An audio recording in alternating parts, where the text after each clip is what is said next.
Bismillahirrahmanirrahim. Assalamualaikum warahmatullahi wabarakatuh.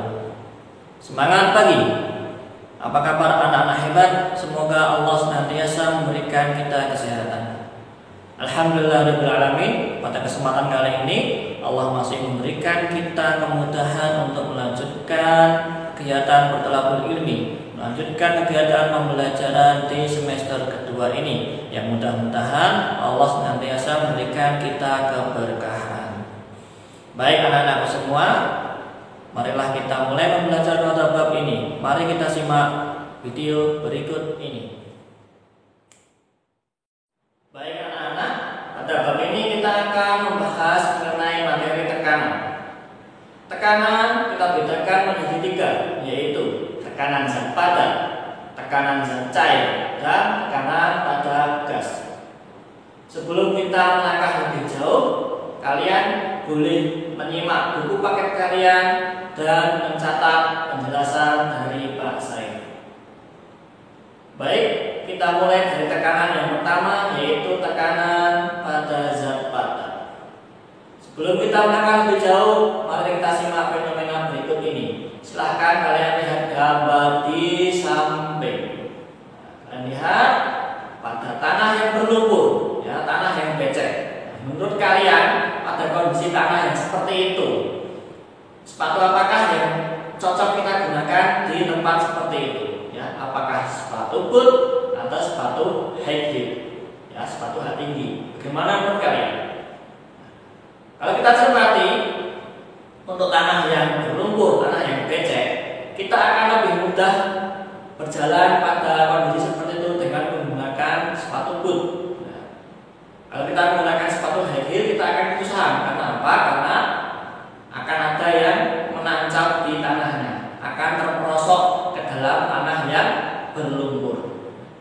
Mengapa demikian? Nah, itu karena pada sepatu boot memiliki luas permukaan yang lebih lebar dibandingkan dengan sepatu high heel, sehingga pada sepatu boot tidak akan mudah terperosok, ya, karena apa? Tekanannya lebih kecil dibandingkan dengan sepatu high heel.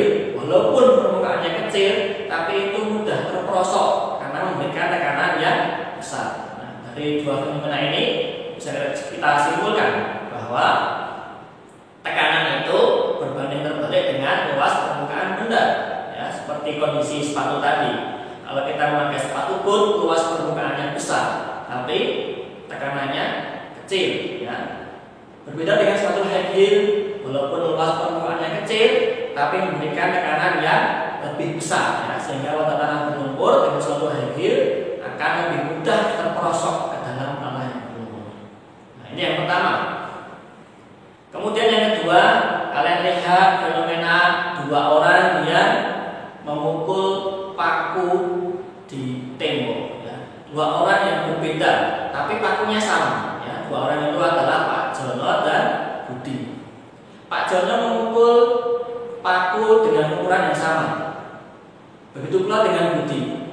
Ternyata setelah diberikan pukulan, paku yang dipukul oleh Pak Jono menancap lebih dalam dibandingkan dengan paku yang dipukul oleh Budi. Mengapa demikian? Nah, tentu saja bisa kita cermati bahwa gaya yang diberikan oleh Pak Jono itu lebih besar dibandingkan dengan gaya yang diberikan oleh Budi. Nah, akibatnya paku yang dipukul oleh Pak Jono menancap lebih dalam, tekanannya lebih besar dibandingkan dengan paku yang dipukul oleh Budi, ya, karena gayanya kecil, tekanannya menjadi kecil sehingga tidak terlalu dalam menancap.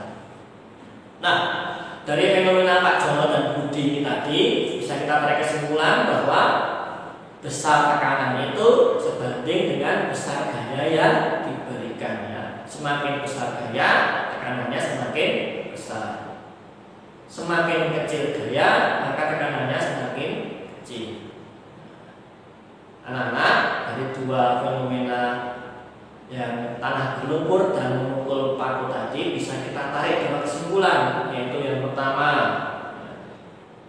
tekanan itu berbanding terbalik dengan luas permukaan benda. Yang kedua, tekanan itu sebanding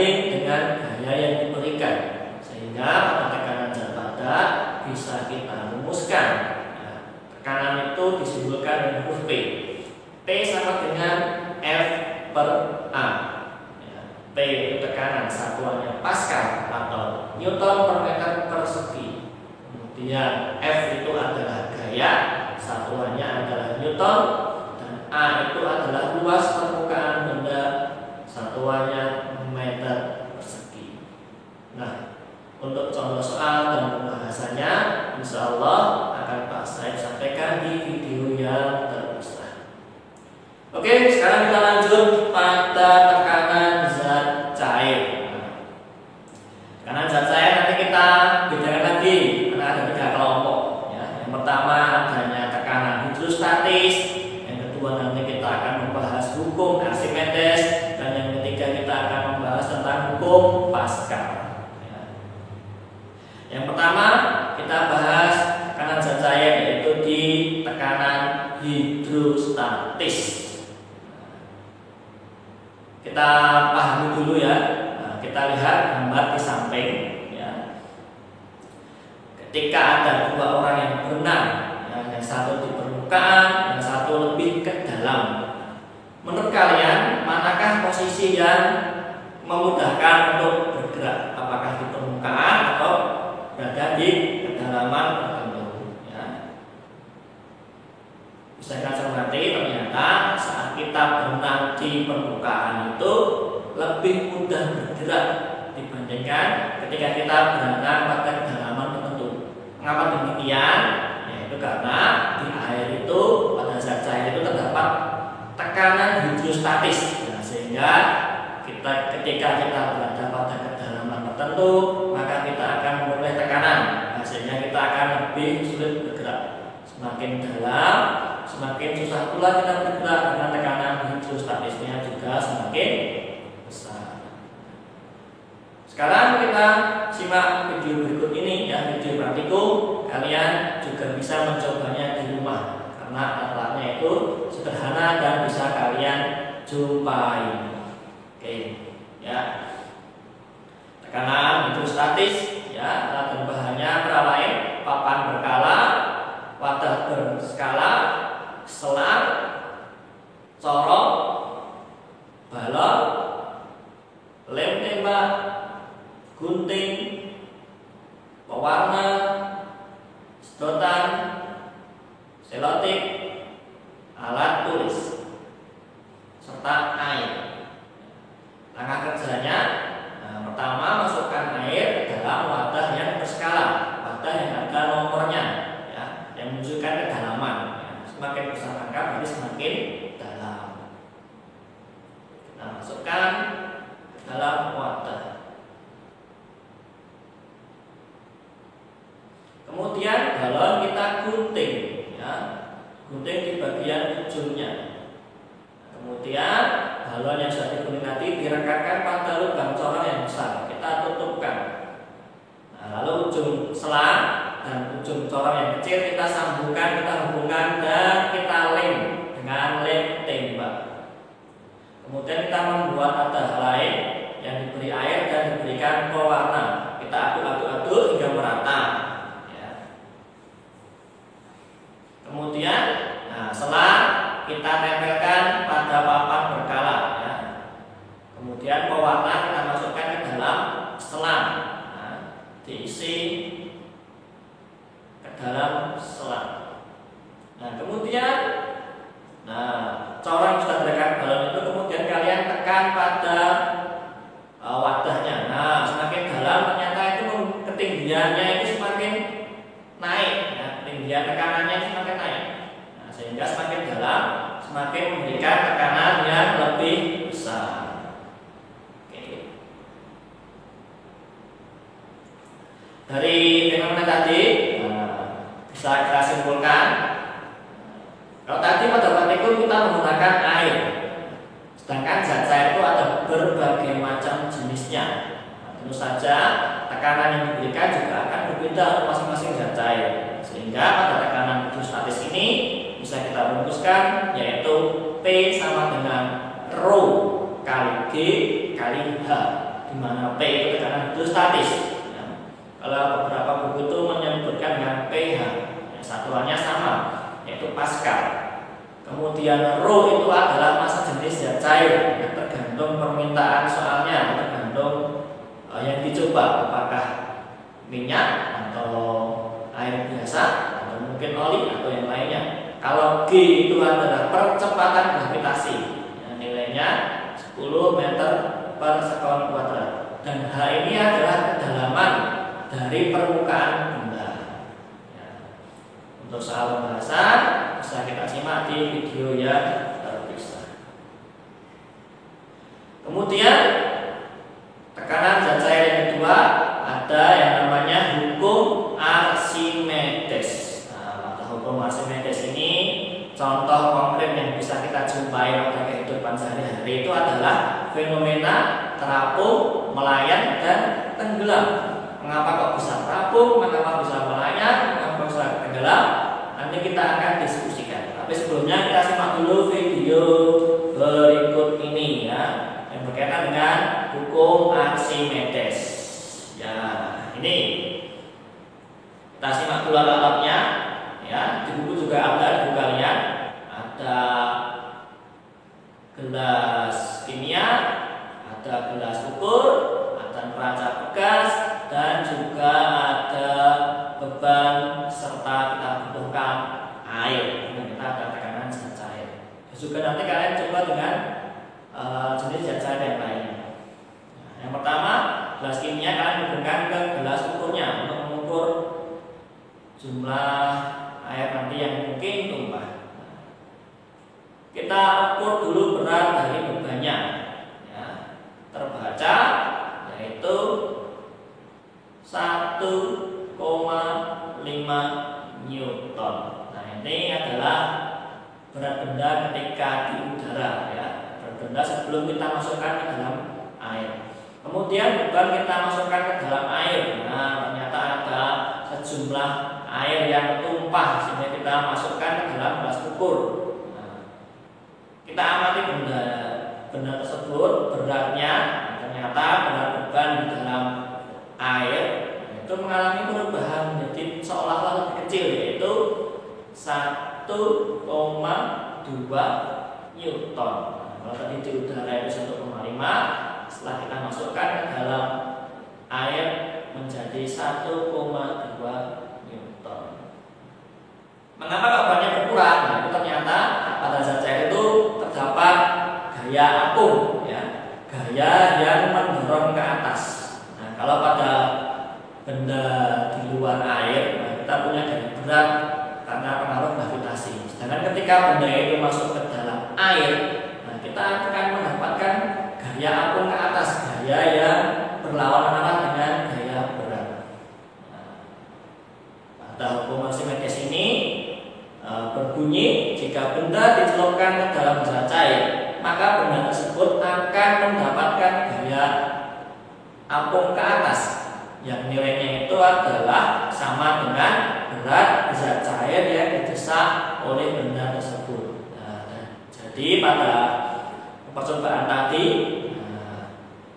gaya apung yang diberikan pada beban itu nilainya adalah berat air yang tumpah ke dalam gelas ukur.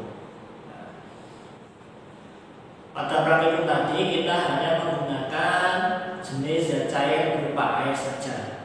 Nah, ini kalau kalian mencoba menggunakan zat cair yang lain, mungkin dengan minyak goreng ataupun dengan oli, nanti berat benda yang sudah dicelupkan zat cair akan berbeda-beda. Dari fenomena dan praktikum yang kita coba tadi, bisa kita simpulkan, bisa kita rumuskan untuk hukum Archimedes ini dengan rumus gaya apung, yaitu Fa sama dengan Rho kali G kali V. Rho itu adalah massa jenis zat cair, G itu percepatan gravitasi, nilainya adalah 10 meter per sekon kuadrat. V itu adalah volume zat cair yang dipindahkan. Kalau pada praktikum tadi, volume zat cair yang dipindahkan adalah volume zat cair yang tumpah ke dalam gelas ukur. di hukum Archimedes ini terdapat fenomena terapung, melayang, dan tenggelam.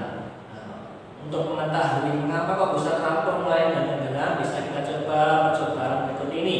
Ya. Caranya itu mudah dan mungkin dulu sudah pernah kalian lakukan. Ya. Bahannya antara lain dengan gelas atau wadah bening 3 saja dan 3 butir telur serta air dan garam. Ya. Yang pertama kalian masukkan dulu air ke dalam wadah atau gelas tadi. Ya. Kemudian masukkan salah satu telur ke dalam salah satu wadah. Kita lihat nanti ternyata telurnya itu menjadi tenggelam. Kemudian wadah-wadah kedua kita masukkan garam ke dalamnya. Kita berikan garam dan kemudian kita masukkan telur, ternyata dia menjadi melayang.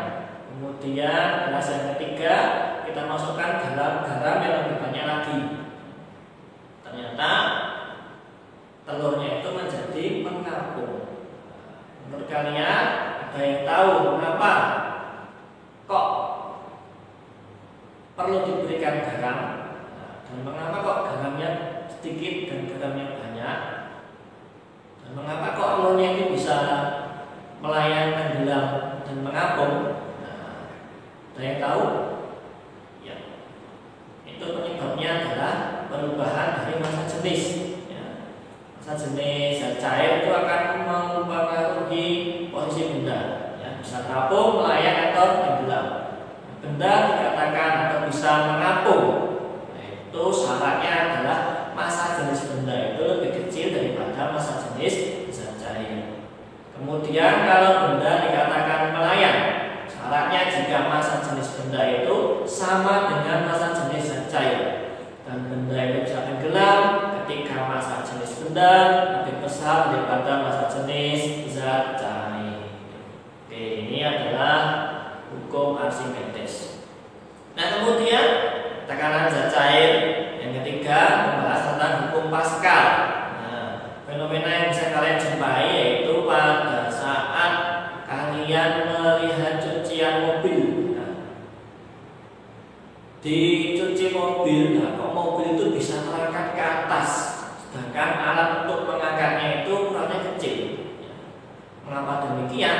Nah, kita lihat dulu prosesnya. Kok mobil yang besarnya itu bisa terangkat oleh alat yang kecil? Nah, ini ya bisa kalian amati pada pompa kompresor memberikan masukan tekanan dalam satu buah reservoir, sehingga reservoir ini akan memberikan tekanan yang sama untuk mengangkat mobil. Ini untuk penjelasan lebih lanjut, kita juga bisa melakukan percobaan yang mudah berikut ini. Ya. Alatnya juga mudah, ya, ada 2 buah suntikan, bisa kalian coba, suntikan besar dan suntikan kecil. Kemudian ada selang yang tidak usah panjang-panjang, serta nanti ada air yang berwarna. Nah, cara kerjanya juga mudah. Nah, kalian siapkan saja 2 buah suntikan, kemudian kalian hubungkan dengan selang, tapi dimasukkan dulu zat cair ke dalam suntikan yang kecil. Nah, suntikan yang kecil kita coba suntikan. Ternyata mampu mengangkat suntikan yang besar, mampu membuka suntikan yang besar. Mengapa demikian? Kita boleh juga ini juga bisa sama. Nah, kok ukuran suntikannya beda, tapi bisa saling mengangkat. Nah, itu kita bahas dalam hukum Pascal yang berbunyi tekanan yang diberikan pada zat cair dalam ruang tertutup akan diteruskan ke segala arah dengan besar yang sama. Nah, tadi pada suntikan yang kecil dengan suntikan yang besar itu nilai tekanannya itu sama, walaupun gaya dan ukurannya itu berbeda. Begitu pula pada dongkrak mobil tadi yang mengangkat mobil ke atas dalam cuci mobil. Oke. Nah, pada hukum Pascal ini bisa kita rumuskan, yaitu F1 per A1 sama dengan F2 per A2. Ya. F1 itu gaya pada benda yang kecil, kalau A1 itu luas permukaan benda yang kecil. Ya. Kalau F2 itu gaya pada benda yang besar. Ya. Kalau dalam cuci mobil berarti ini mobilnya, dan A2 itu luas permukaan benda yang besar, yaitu luas permukaan alat untuk mengangkat mobil tadi. Oke, untuk pembahasan soal bisa kita simak di video yang terpisah. Nah, tekanan yang ketiga adalah tekanan gas. Banyak sekali contoh-contoh tekanan gas pada kehidupan sehari-hari. Salah satunya adalah balon udara. Mengapa kok balon udara itu bisa naik dan bisa turun? Mungkin kalian sudah ada yang pernah mencoba mencari tahu, atau mungkin mencari video kok dia itu bisa naik, kok dia itu bisa turun. Ternyata balon udara itu bisa naik ketika suhunya itu dipanaskan. Ya. Saat suhu dipanaskan, apinya itu dibesarkan, itu dia bisa naik. Nah, ketika api dibesarkan, suhunya naik, ternyata menyebabkan volume udaranya itu juga naik. Nah, ketika volume udara naik, ternyata tekanannya itu malah turun. Nah, sehingga balon udara bisa terbang ke atas. Lalu untuk turunnya gimana? Ya tinggal mengurangi panasnya, ya, mengurangi apinya. Nah, ketika apinya itu dikecilkan, volume udaranya itu menjadi turun. Akibatnya tekanannya pun juga turun. Nah, dari fenomena pada balon udara ini bisa kita tarik kesimpulan bahwa tekanan dan volume itu berbanding terbalik. Nah, hal ini dirumuskan dalam hukum Boyle. Ya, tekanan itu berbanding terbalik dengan volume. Ketika tekanannya itu naik, volumenya turun. Sebaliknya, ketika tekanannya itu turun, volumenya yang naik. Bisa kita rumuskan bahwa P1 kali V1 sama dengan P2 kali V2. Ya. P itu tekanan, V itu adalah volume. Oke anak-anak, itu saja pembahasan mengenai tekanan. Ya, kemudian tugas kalian untuk mengisi nilai keterampilan, ya, kalian buatlah desain praktikum yang sudah Pak saya sebutkan tadi ya. Ada praktikum mengenai tekanan hidrostatis, praktikum tentang hukum Archimedes, ataupun praktikum mengenai hukum Pascal. Kalian buat desain salah satu dari ketiga praktikum tadi. Ya. Kalian tentukan aja judulnya apa, tujuannya apa, alat bahannya itu apa, langkah kerjanya itu apa, serta kesimpulannya itu apa. Nah, nanti sudah bisa kalian lihat di